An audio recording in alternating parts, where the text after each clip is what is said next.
Alert, alert, this is a Doomcock news alert. Alert, alert, this is a Doomcock news alert. This is Dictor Van Doomcock with another Doomcock news alert.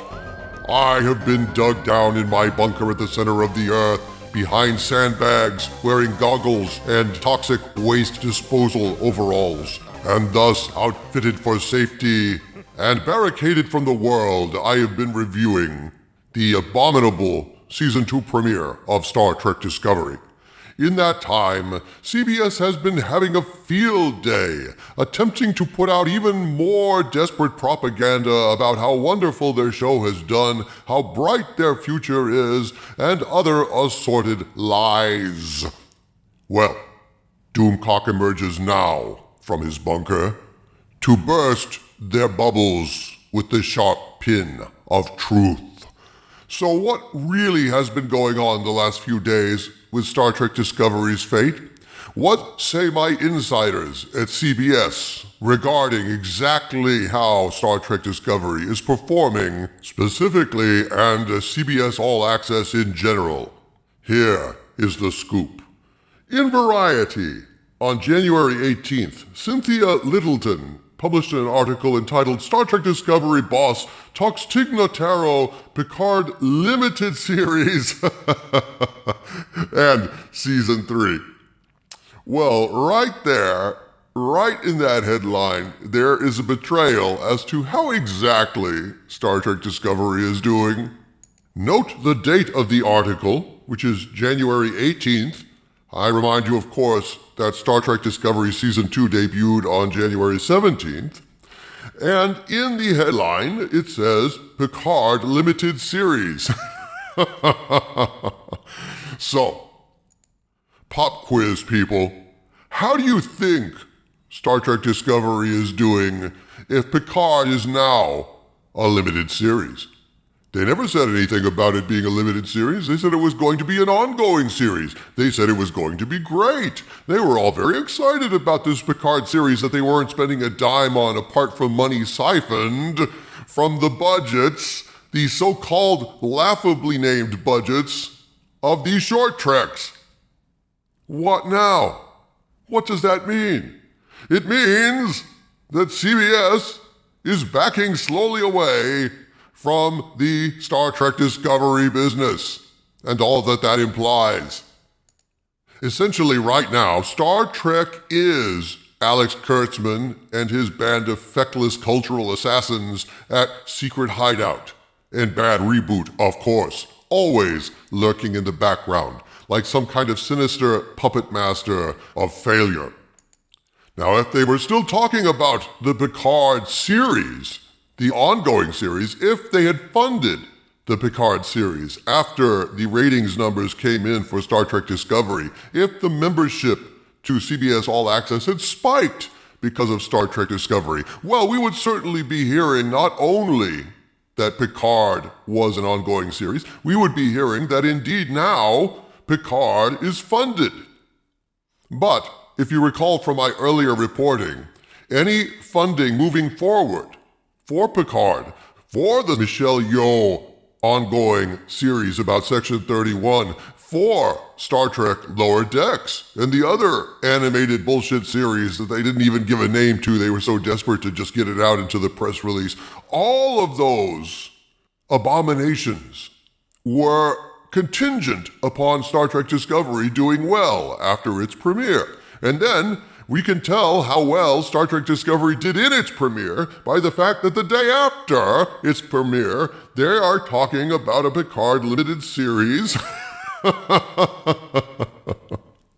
It appears that Kurtzman is Star Trek these days, and CBS is getting out of the Star Trek business. Let me read a few choice bon mots from this article. And what choicier bon mot than the very opening paragraph, which is absolutely hilarious. It reads, there are many mysteries in the Star Trek universe. One of them was explained on Thursday night at the Season 2 premiere party for Star Trek Discovery in New York, when showrunner Alex Kurtzman revealed the backstory of how Tig Notaro found her way onto a spaceship in the role of brilliant engineer Jet Reno. Oh,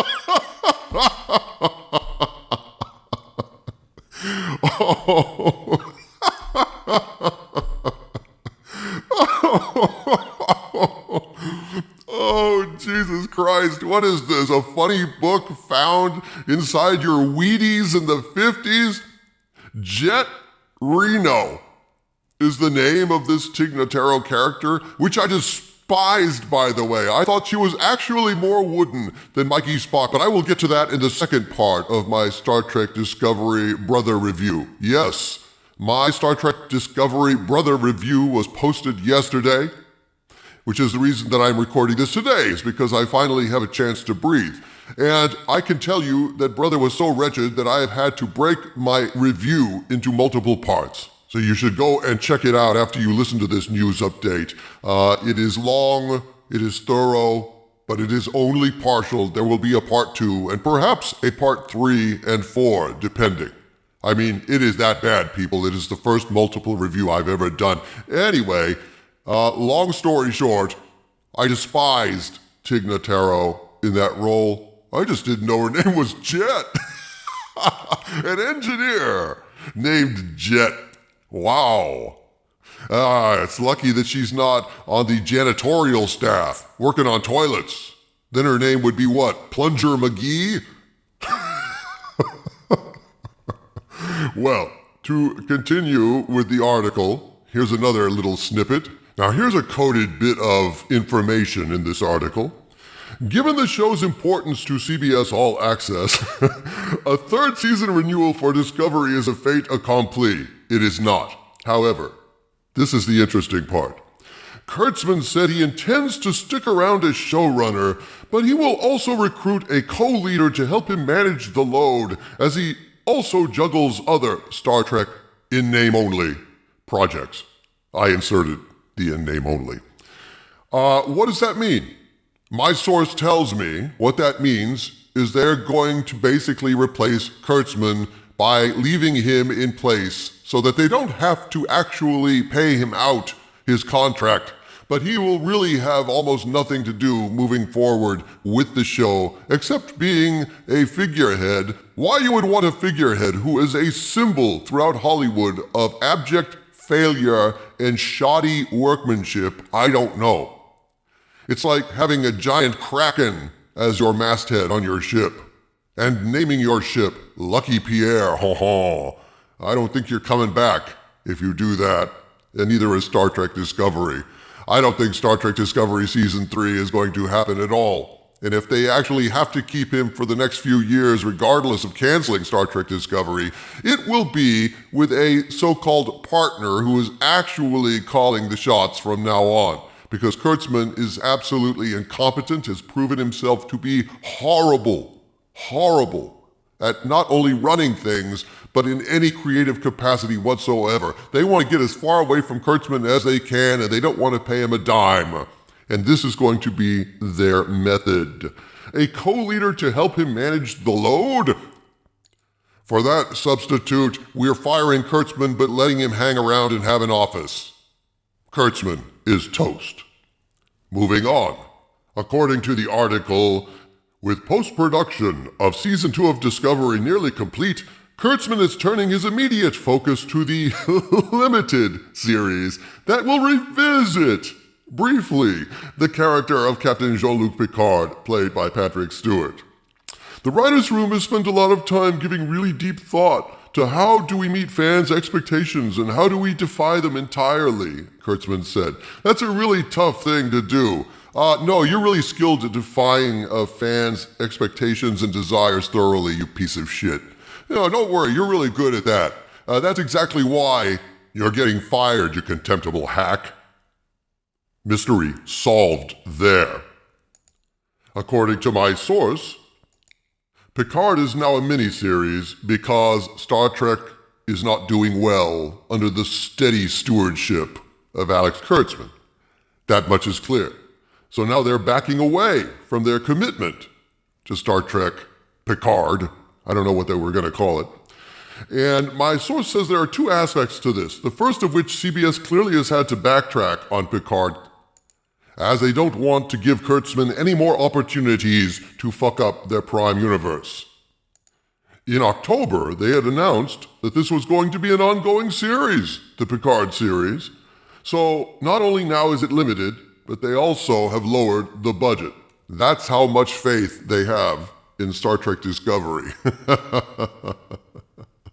So, my sources provided me with a number regarding how low the ratings were. Within the region of 250,000 subscriptions up since last year, minus the football packages, we're sitting on figures that suggest there are 25 to 40,000 viewers at most. Now, my source got that from another source. My source is a little concerned about that, and he thinks that that might actually be a little bit of fake news coming out of CBS trying to trip us up. So basically he is saying that it is very safe to assume, granted all that the viewership was somewhere between 40 and 100,000 viewers. He feels that that is a safe number, and it is low, and it is embarrassing. CBS has lost complete confidence in Kurtzman, has removed his ongoing Picard series. This is their public confirmation of no confidence. They are panicking. Want more proof? An article published in Digital Spy announces that Michelle Yeoh's Star Trek spin-off series may not launch for a while yet. You mean the Vaporware show that I said was utter bullshit last week? The show that I said would never happen? The show that I said was only in development?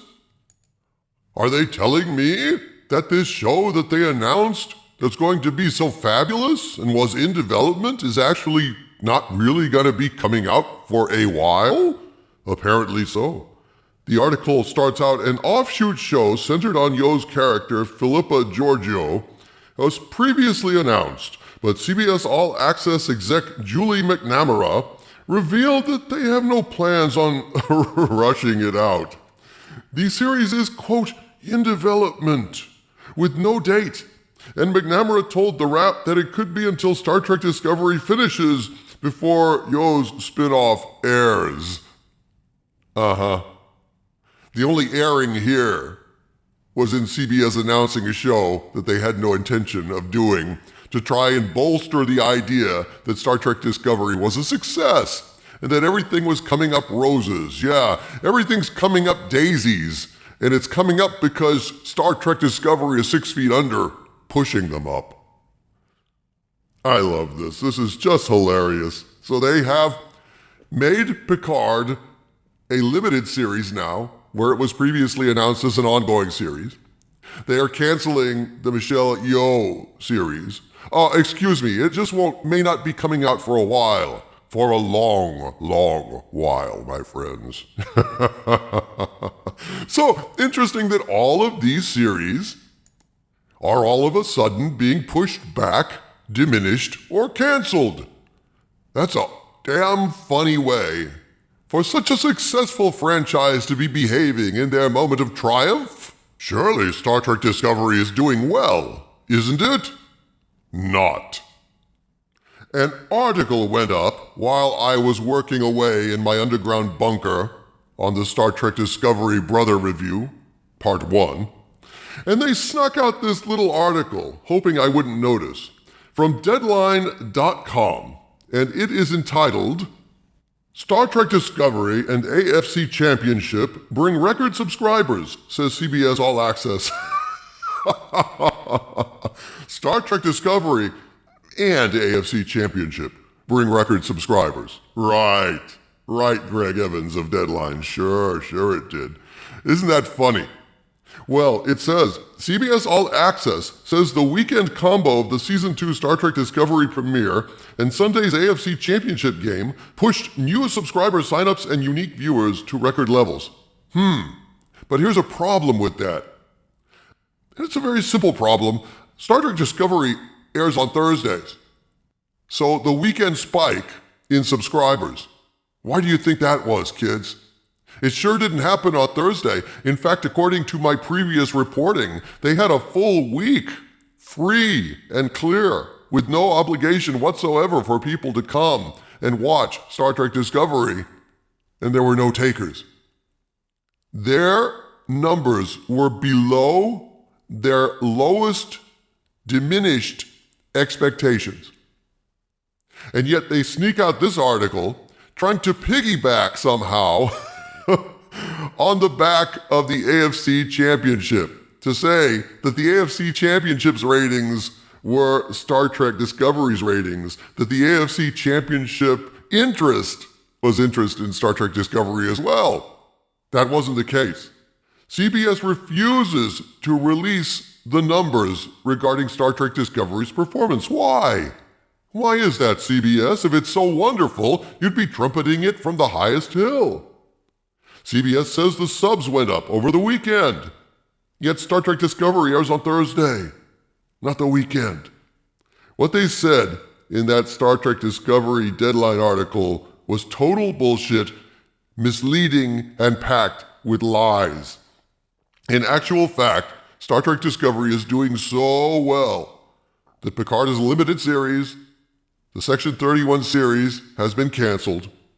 Without being canceled, wink, wink. Kurtzman has been removed and fired without being removed and fired, wink, wink. And meanwhile, Star Trek Discovery Season 2 languishes on Rotten Tomatoes at 27% audience score. So much for Star Trek Discovery being a success. CBS bubble popped. From the center of the earth, this is Dicta Van Doomcock bidding you all, my friends, laugh at these pathetic attempts to make Star Trek Discovery seem like a success. I am.